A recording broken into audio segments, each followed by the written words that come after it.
Nintendo's quote-unquote relationship with the competitive players needs no introduction. I'm sure you as the viewer are at least a little bit aware that there's been clashes between the competitive scenes of some Nintendo games and Nintendo's corporate agenda. I mean, the issues have gotten so toxic to the point where Twitter's trending page has literally been topped by issues involving things like Nintendo canceling Splatoon tournaments to Nintendo cease and desisting third-party mods for Smash Melee that actually enable good online multiplayer. This is in contrast to Smash Ultimate's online multiplayer, which is the opposite of Smash Melee mods multiplayer.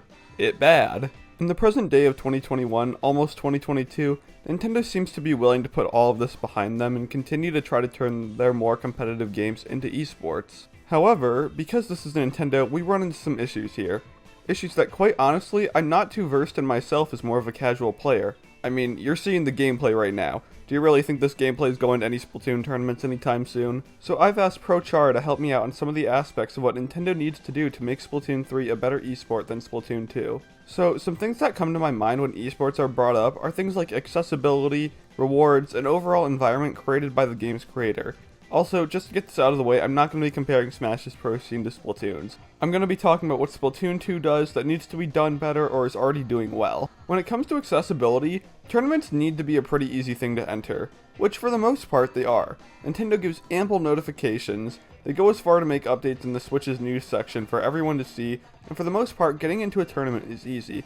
They send you over to Battlefy and you sign up and the process is relatively simple.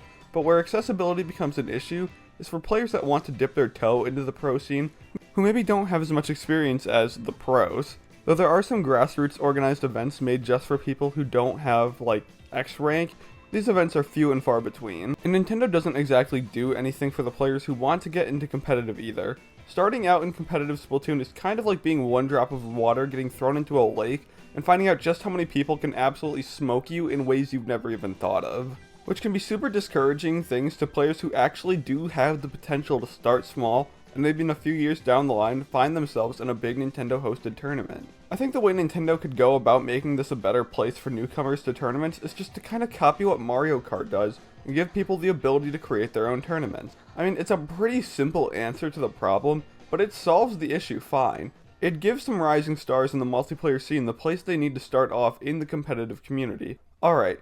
So accessibility could use a little work. That's alright, it's not the worst thing. But rewards. Ooh boy. So it's not like Nintendo gives out bad rewards. I mean, the Splatoon tournament's rewards are pretty unique. From custom controllers to sterling squids, they're all pretty cool. But like straight up, why aren't these people receiving a cool controller and trophies as well as a fat stack of cash? It honestly just doesn't really make any sense. I mean, it's not like Nintendo's some indie developer hosting a tournament for their small game. There's literally nothing stopping Nintendo from handing out like $2,000 to each member of the winning team. And why shouldn't they? These people are putting thousands upon thousands of hours of their time into Splatoon. They should get the chance to earn some money from Nintendo for doing so good in their game and drawing attention to their game. If you were unaware, there was a grassroots Splatoon tournament that took place in December 2020 after Nintendo canceled the December tournament livestream, which resulted in the tournament participants leaving. The Squid House raised a prize pool of $25,000 going to participants and $3,000 going to charity. This is compared to the last Nintendo held tournament where the winning team won a grand prize trophy, a Splatoon 2 suitcase, a custom painted Nintendo Switch, a custom painted Splatoon 2 themed Switch Pro controller, and a Splatoon 2 themed wall banner. Once again, this is in comparison to a $25,000 prize pool that was literally thrown together by fans almost last minute. So while the prize pool from Nintendo has been progressively getting a bit bigger, there is quite literally no reason the tournament winners can't be rewarded like, I don't know, maybe like $2,500 each for winning. The last thing from me is that Nintendo's relationship with its pro players needs some work. I mean, obviously, there's just no issues with Nintendo's relationship with their pro players, and they're always on good terms with each other. Nintendo is always doing the right thing by their pro players. So over the last year now, the relationship between Nintendo and the pro scene has been slowly mending. But to even touch on the disaster that was December 2020, because it's probably the most notable event in recent history with Nintendo's relationship with the pro scene, a bunch of players competing in Nintendo's December 2020 Pro Splatoon tournament had names involving the hashtag Free Melee controversy, which prompted Nintendo to stop streaming the tournament, which then prompted everyone to leave the Nintendo tournament to go to the Squid House tournament, And then for about 7 months, there were no Nintendo-hosted tournaments. It seems like Nintendo has been trying to put that in the past, which they should because they were in the wrong, but if an event like this were to happen again, hopefully they know that censoring it is not going to work. I mean, I hope Nintendo knows it won't work now. Splatoon trended on Twitter after that tournament was cancelled for the first time in a year since the last time it had happened. In terms of Nintendo's relationship with their pro scene affecting the game, we know that Nintendo listens to the pro scene about meta adjustments. However, I'm curious as to how much of the pro scene they actually listen to, or if it's just certain regions, and in specific, just like everything else with Splatoon as a franchise, if it's just the Japanese scene. But overall, Nintendo's relationship with the pro scene is still something that needs a bit of work. Whether it be Nintendo listening to meta adjustments because it's been a few Splatoon 2 patches and K52 Gal is still considerably overpowered, as well as just things like respecting their player base. I don't want to get too much into the subject here because there's more than just Splatoon related topics to be discussed with the whole idea of Nintendo not respecting their player base, and it's been a thing that's getting a lot more talked about on YouTube nowadays. But all these things that I've talked about are pretty surface level, but Chara has more insight on the things that I'm just not experienced in. So Chara, take it away. So, I think Nintendo's tournaments are kind of in a bit of an experimental state right now. Like, we're seeing them try to do a circuit with Smash Brothers. We could see that with Splatoon 3 in the future. They've changed their format for the ladder event, trying to do a different thing where teams play each other throughout the entire event. Because the biggest problem with their old formats with single elimination is just a lot of people would go in, they would get matched against a tough team, they would get stomped, and they wouldn't be able to play. And ladder is kind of a format that incentivizes playing whatever you want. You can play against multiple different teams. It tries to match your people of your skill level. So I think they're definitely trying to experiment more with formats, and I like that. Though I think the ladder format was a bit too non-competitive since it didn't have a top cut. There was a lot of cheese that could happen. I made a whole video about it, but I think as a whole the formats are getting better, and I think having tournament formats that allow newer players and newer teams to be able to get more playtime is really helpful. And especially if you're a newer team who doesn't really know their way around the competitive scene, getting just steamrolled right away is a good way to turn people off from competitive right away. As for their tournaments themselves, I would of course love them to do better prizes because we haven't seen too much, though their recent prizes for the ladder have again been a little bit of a step up. I think live events like we saw in PAX pre-COVID and World Champions are both very good. Those events were ran super well from my experience being there for PAX. And I think that if they do those again after COVID goes down, I think that'll definitely be a lot better. But I think their online events could definitely use a bit more. If they're going to stick with Nintendo currency, like at the very least, there should be way more gold points in this. Like if I'm getting gold points and it's like $60 of gold points, that's not that much. And before it used to be like 25 for first place. I mean, this is per person, but still. Like if it's something like $200, $300, $500 per person of gold points, then I'm at least going to be a little more accepting of it. Because I'm never sure if Nintendo will do full-on prize pots. Of course, that would be preferred.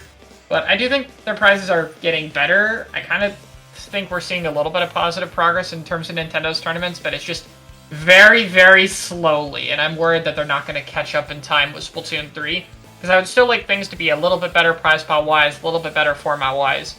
But I think there are steps being taken, and I want to give credit where it's due. Also, they really need to stream these events. I don't know why they have such a hard time getting streams for these, outside of the free Melee one. That was kind of the whole point. But besides that event, so many of these NA tournaments just do not get streamed, and I think it's a huge missed opportunity. Again, the last ladder, they ran so many ads during the stream, and I didn't care. Because at least they're having a stream. So please stream your tournaments, Nintendo. It's good for you and it's good for us. I do want to say that I think the main thing that Nintendo can work on is more promoting local events. And I know this is something that could be a bit more iffy on their side, but a lot of this community is grassroots. And if Nintendo cares about grassroots, helping that grow a little bit would be a huge thing. They obviously promote Nintendo tournaments on their own Twitter and the news tab. And I'm not saying they need to do that much, but having stuff like an in-game tournament mode could be a bit better. A bit more like quality of life features, like I think League Battle being able to search and find players to queue it together. Kind of like Overwatch being able to queue up with people who you find in ranked if you want to like send a request and stuff. I think having it easier for players to match up randomly and then play with each other if they want to. Like have the option for people to play as a duo or as a quad would be really nice, because that's part of how you get people into competitive, and it's also just more fun to play the game with people. So having a way to have others communicate in-game or be able to get closer to other people, like actually be able to play with others that they find online instead of just solo queue, I think improves the quality as a whole, but especially for comp. And I think Nintendo Versus could definitely be promoting some of the bigger events, stuff like the Splatoon LAN tournaments or majors could be promoted via the Nintendo Versus account. So some promotion of local events. And if we're going full out into a dream world, having stuff like promoting world championships in-game, like, you know, via the news they already have, like, hey, World Champions is happening here, and you can watch it here. You should go check this out. Or maybe having custom weapon skins for specific players, or player interviews. Like, obviously, this stuff is a bit more far-fetched, but if they did more like, hey, this is a player from the competitive scene. Like, here, this is Dude. Let Dude talk about himself, what he does, and what he enjoys in comp. And that could bring new audience to Dude, give him, of course, a bit of promotion, but it also shows up a bit more about other competitive players. And then stuff like weapon skins, or maybe specific gear, like we have the World Championship shirt. What if there was, like, one of those for every year? Like, here's the 2019 World Championship design. Something like that. So, I think there's a lot more ways to integrate competitive and local tournaments a bit more, but just the smallest things to help get it out there to the general audience who plays this game is really, really helpful. Though, admittedly, a lot of getting the competitive scene out there is on us and making more content, and especially branching out on YouTube. But I think there's a lot more Nintendo themselves could be doing to help out the competitive scene. So, lastly, I want to talk about game balance, and this is a bit of a complicated subject. I know a lot of people think patches or meta and think it's only related to comp, but I think the truth is a lot about game balance and game design applies to everyone. Probably the best example would be the maps and how bad they are in 2. I've had a lot of people talk about why they feel like the maps are bad after watching the video and like getting a bit of an understanding for how the game can feel awkward at times.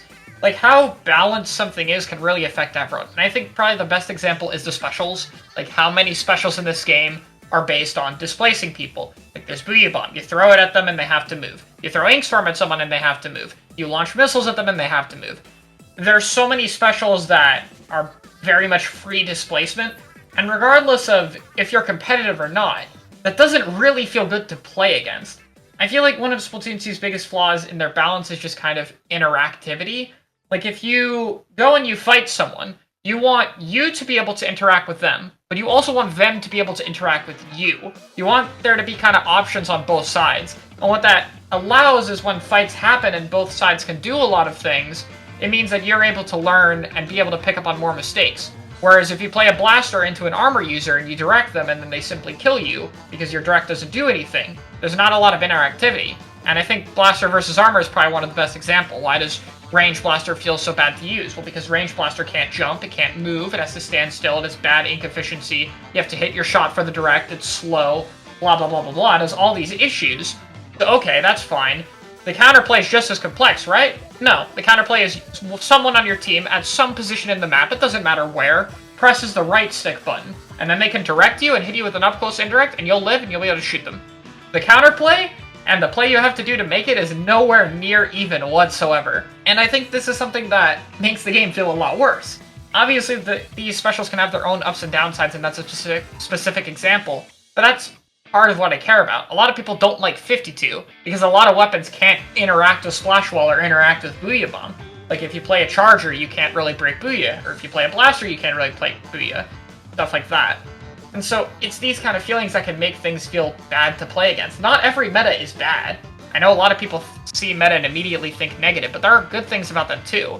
And that's why I care a lot with Splatoon 3, because we see stuff like the Crab Tank, and as ridiculous as the Crab Tank looks, like you can roll around everywhere and you can shoot people, it looks super strong, I look at it and I also see the Crab Tank user is completely vulnerable standing on the back of it when it shoots. Which means if you want to counterplay it, you can just shoot the guy on top of it. So it's not like the special's going to feel as oppressive because it's, hey, they can do things, however, I can also do things. It doesn't mean it's a 50-50 every time, of course there's matchups and stuff, but both sides have an amount of options against each other. And that's something I feel like Splatoon 2 does very, very wrong. So, I mean, there's a lot more examples with balance, but that's kind of my main bit of examples for why I care about it. And I think Nintendo mostly balances the game off of trying to make everything good, regardless if it actually should be good, if it's healthy for the game. and mostly off of top 500 data. I would love it if they listened more to the competitive scene or took input from higher level players. I would love that. I don't see it happening, but I do think it would be better. I do think a lot of this is Nintendo wants Splatoon 2 to be a very coordination-based game, and to be fair, it is.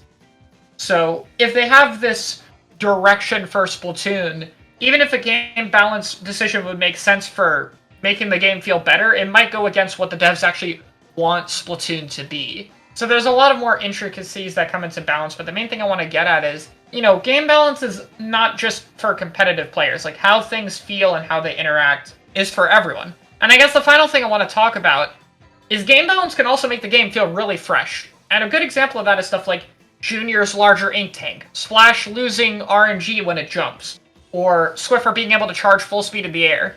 These are balance changes that are super unique, and while, yeah, they're to make the weapons better, they also give you more things to do. Like, Swiffer being able to jump in the air completely changed how you played it. So balance changes can not only make the game feel better balance-wise, but they might be able to give a weapon or a sub or a special more complexity, more options. And so if you invest into a weapon like that, or if you really like playing this thing, there may be more you can do with it over time. You might be able to enjoy playing it longer. So balance is a really difficult topic, and I hope I was able to talk a little bit about why I care about it so much here, but it affects everyone. That's the main thing I want to get, and it can really help how the game feels. Game balance and how things feel are so important, and it's just my biggest concern going into Splatoon 3 is how the game will feel interactivity-wise. Alright guys, that is it for today's video. Massive thank you to ProChara for coming on the channel today and talking about what really needs to be done to make Splatoon 3 a better esport. I would not have been able to do this myself, so yeah, very much big thank you today. If you like what you saw, make sure to check out my channel. Absolutely, but before anything else, make sure to check out Chara's channel. But that is it from me. Alright everyone, see you later.